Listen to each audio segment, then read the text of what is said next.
Sejarah singkat Nabi Muhammad SAW pada masa mudanya. Tahu masa muda? Waktu nom.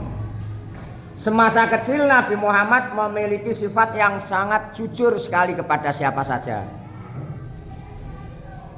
Tidak pernah sombong, tidak pernah melete atau kemelinti ya. Ini kita tiru. Sifat jujur, kebenaran dalam apapun disampaikan. Ia tidak pernah berbohong kepada orang lain dalam berdagang. Nabi Muhammad SAW juga jujur kepada paman dan pembelinya waktu berdagang, sehingga pamannya sangat percaya dan banyak mengajarkan cara-cara berdagang kepada Nabi Muhammad SAW. Dengan tekun dan sukarela Nabi Muhammad SAW mempelajari sedikit demi sedikit cara berdagang. Ini Nabi Muhammad pantang mundur, sangat sabar, sangat antusias dalam perdagangan bentuk apapun, karena sejak kecil sudah belajar tidak mengenal gengsi sepanjang tidak melanggar agama atau kebaikan ya. Selama Nabi Muhammad berdagang bersama pamannya, Nabi Muhammad banyak mendapatkan ilmu dalam berniaga, sifat yang jujur dalam segala hal. Kalau memang Nabi Muhammad dagangannya ada yang kurang pas, artinya kurang pas, kurang baik, dikatakan kurang baik. Dan kalau memang baik, dikatakan baik, dan jualnya tidak mahal, standar umum. Kalian juga meniru demikian ya. Kalian sejak dini harus belajar seperti halnya Nabi Muhammad, kita semua sebagai umatnya. Nabi Muhammad suri tauladan semua makhluk atau semua manusia di dunia ini menjadi pimpinan dunia. Besok dari kiamat juga demikian. Padahal Nabi yang terakhir, uswatun hasanah, teladan yang baik pada manusia seluruh. Nabi Muhammad dagangannya tidak pernah tersisa, selalu habis dan mendapatkan untung yang sangat banyak dan baru. Dan mengambilnya tidak lebih target yang disyariatkan pada agama, peraturan-peraturan pada Allah yang disampaikan waktu itu juga dijalankan. Makanya kita harus meniru siapa? Nabi kita Nabi Muhammad Sallallahu Alaihi Wasallam.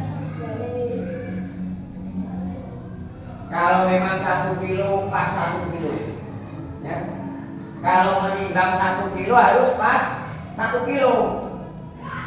Di zaman akhir sekarang ini ada yang curang, main timbangan, main takaran, jangan diikuti.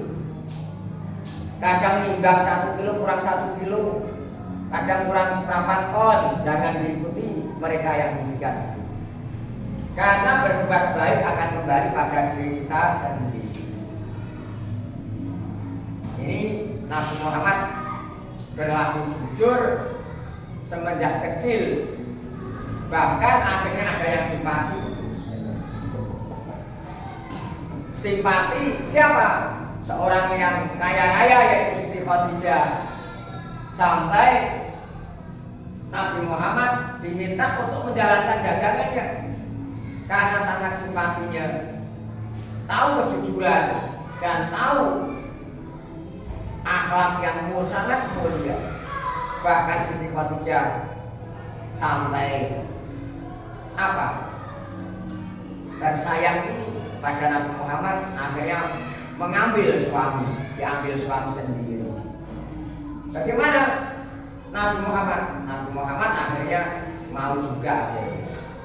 Nabi Muhammad dalam keadaan dijaga Siti Khadijah dalam keadaan janda. Usianya Nabi Muhammad waktu pernikahan atau perkawinan dengan Siti Khadijah 25 tahun, Siti Khadijah 40 tahun. Siti Khadijah adalah seorang saudagar kaya raya di Mekah pada waktu itu. Banyak yang menyunting Siti Khadijah nggak mau, padahal Nabi Muhammad orang yang tidak mampu waktu itu. Siti Khadijah simpati dan senang kepadanya. Karena apa? Akhlaknya juga.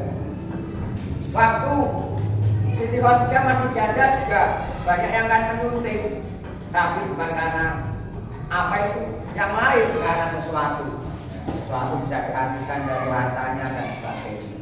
Tapi Siti Khadijah dan Nabi Muhammad ini adalah semata-mata mencari keridhaan Allah. Dan setelah menjadi suaminya Nabi Muhammad, harta kekayaannya Siti Khadijah bagaimana? Dibuat perjuangan, karena perjuangan membutuhkan dana. Dana yang cukup besar, baik pikiran, ilmu pengetahuan, tenaga. Karena agama harus dimodali dengan ilmu pengetahuan yang cukup. Ilmu merupakan rohnya dalam perjuangan, tidak hanya serampangan, artinya yang penting jalan, tidak, harus dimodali ilmu pengetahuan, dimodali materi.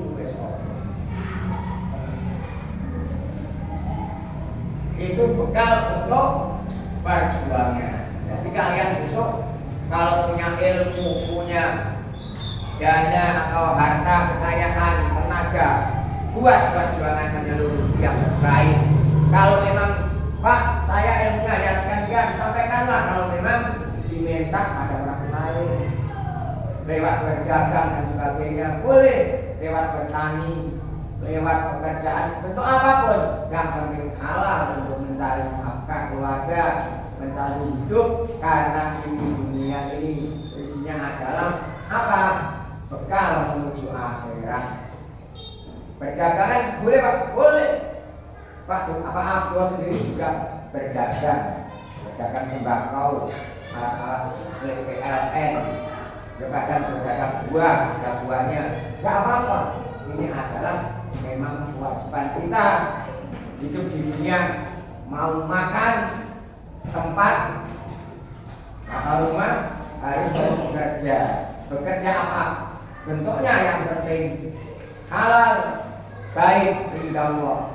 Jangan gengsi pada orang lain. Nabi Muhammad waktu kecilnya pernah mengembala kambing, tidak gengsi. Yang penting tidak merugikan orang lain. Kita berdagang juga demikian. Jangan sekali-kali merugikan orang lain, tidak boleh. Kalau merugikan orang lain tidak diperbolehkan. Contoh, barang cacat dikatakan baik, tidak boleh. Barang yang kurang baik dikatakan baik sekali, tidak boleh. Terus mengambil keuntungan banyak, tidak boleh. Paling tidak sepertiga dari mengambil harga yang sangat baik tidak boleh. Walaupun misalkan suatu daerah membutuhkan yang punya kamu sendiri, walaupun mahal tetap dijual, tapi jangan mahal-mahal. Pakailah aturan agama yang telah ditentukan. Biar apa? Biar barokah dan mendapatkan ridho Allah Subhanahu wa Ta'ala. Apa-apa itu kalau sudah mendapatkan ridho Allah Subhanahu wa Ta'ala, enak. Hidup di mana saja enak. Pede, percaya diri, karena tidak mempunyai masalah. Lain halnya dengan orang-orang yang tidak jujur. Di dunia ini zaman akhir banyak begitu, ada yang jual beli tidak sesuai keadaan, tidak boleh itu, tidak sah jual belinya. Maka jangan ditiru.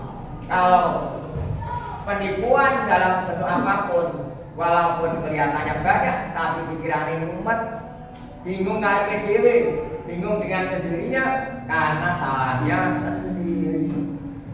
Kalau orang mau beriman, syukur, jujur, mencari ridho Allah, hidup di mana saja akan merasa nyaman, tentram, ayem, istiqomah, keadaan apapun tidak terusik, dan istiqomah dalam menjalankan beribadah yang diperintahkan Allah, menjauhi larangannya. Itu diantaranya orang yang terbaik. Mudah-mudahan kita dijadikan orang yang soleh-soleha. Allahumma amin. Khairunas anfa'uhum linnas. Allahumma amin. Itu harapan orang tua semua. Anak-anak kita menjadi soleh-soleha. Amin. Khairunas anfa'uhum linnas. Amin. Ya Rabbal alamin. Nah, karena kita hidup di dunia ini enggak lama. Semuanya akan kembali kepada Allah. Kembali ke hadirat Allah, tapi harus mempersiapkan modal amal yang baik, amal yang diridhoi oleh Allah yang akan selamat. Makanya kita jangan bosan-bosan berdoa atau meminta kepada Allah dalam keadaan apapun semata-mata mencari ridhonya. Kan gitu.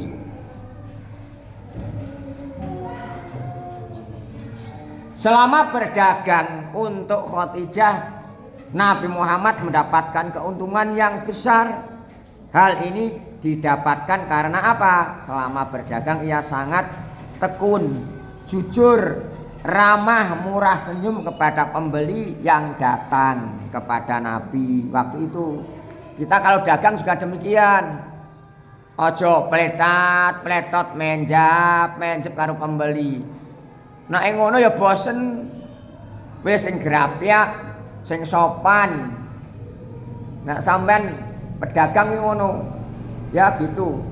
Jangan plerok, ojo nesu. Sifat yang begitu tidak baik, buanglah jauh-jauh. Kita harus meniru kepada Nabi kita, Nabi Muhammad sallallahu alaihi wasallam.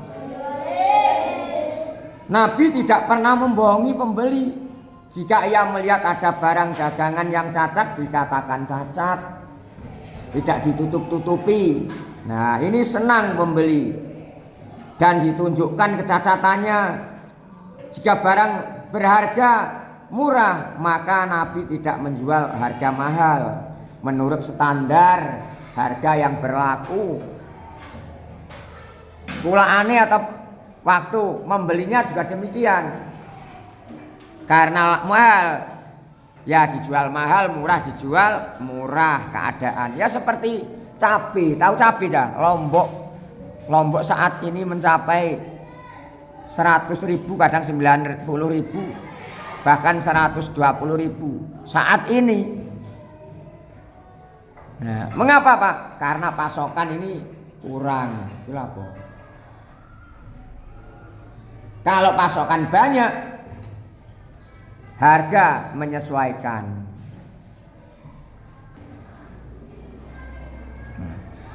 Kita besok boleh berdagang bentuk apa saja.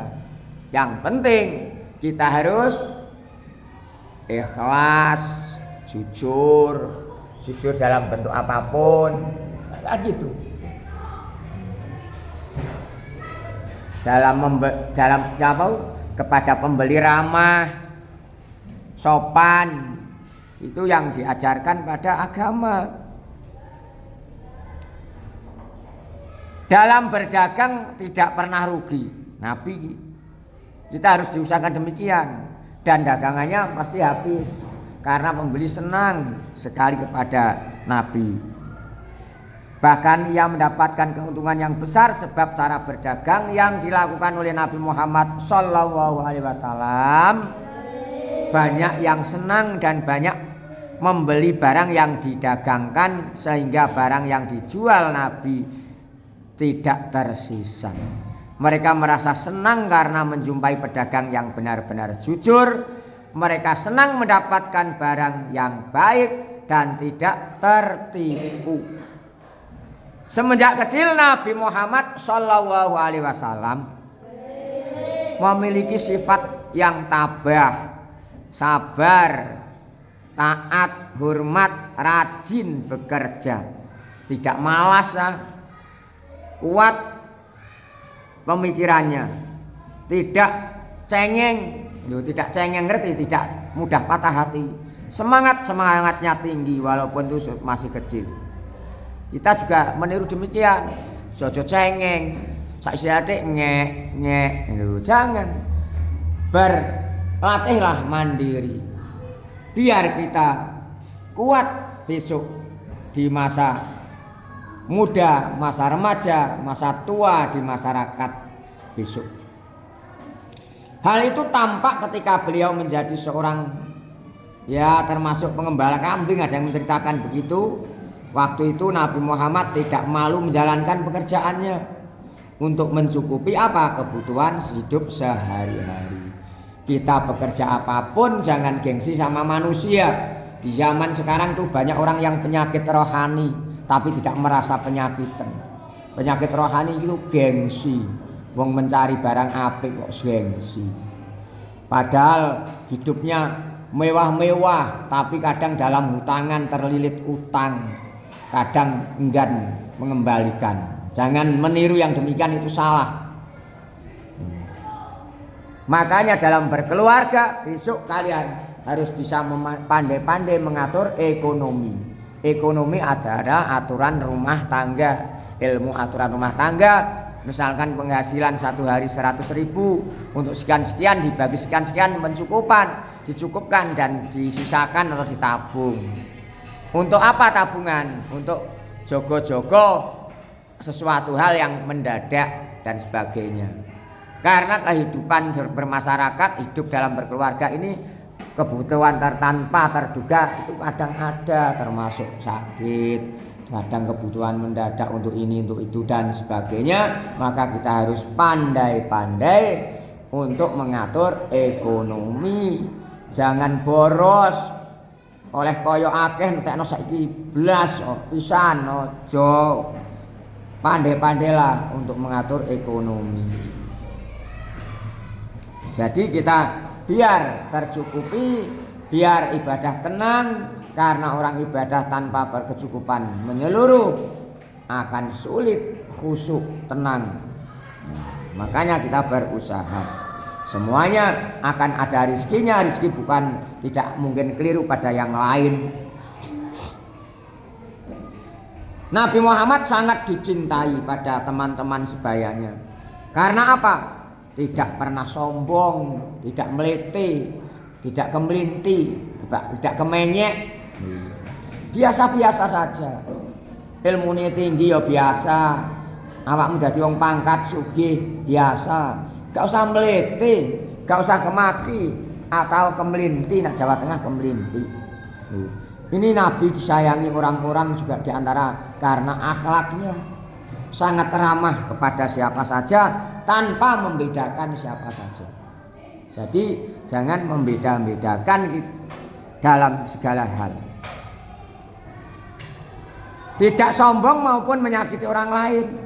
Sifat-sifat yang dimiliki Nabi Muhammad Sallallahu Alaihi Wasallam, inilah yang harus kita tiru dan kita praktekkan dalam kehidupan sehari-hari. Semoga kita semua mendapatkan ilmu yang bermanfaat barokah. Allahumma. Mendapatkan ridho Allah dan mendapatkan ridho guru. Allahumma. Khairun nas anfa'uhum linnas. Allahumma. Amin ya rabbal alamin.